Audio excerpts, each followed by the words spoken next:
مدفع الفطار يضرب من هنا وتلاقي كله على الاكل فطار. مدفع الفطار ده موضوعنا اللي جاي، هنعرف فيه ظهر امتى وليه وازاي. بس الاول صلي على رسول الله.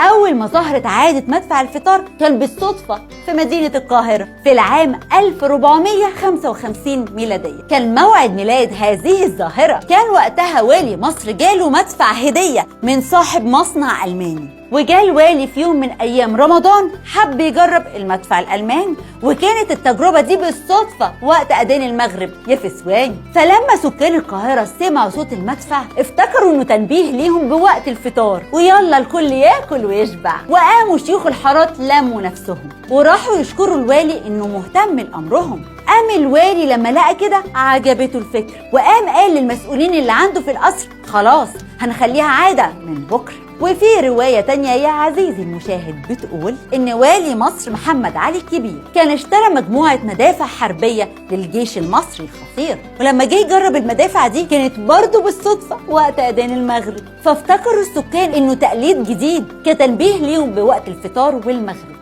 وعجبهم جدا وكان الكل بيه مبهور، وطلبوا من الوالي إنه يعملوا كمان على السحور لحد سنة 1859 ميلادية. ومع توسع العمران وكتر البيوت حوالين المكان بقت تأثر الذخيرة الحية على منطقة القلعة الشهيرة، وكان وجود الذخيرة وسط مباني وعمران مسألة خطيرة.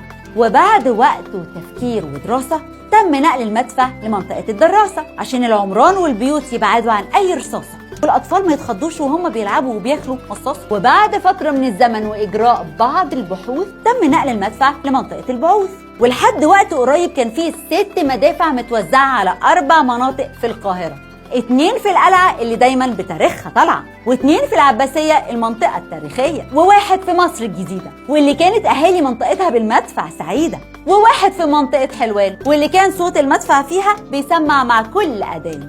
وكانت المدافع دي ما بتتنقلش لأماكنها المعروفة إلا في 5 مناسبات بس، وهم رمضان والمولد النبوي وراس السنة الهجرية وعيد الأضحى وعيد الثورة. ولحد دلوقتي بيتم استخدام المدفع في الفطار والسحور، وهتفضل العادة دي بإذن الله مستمرة على مر العصور.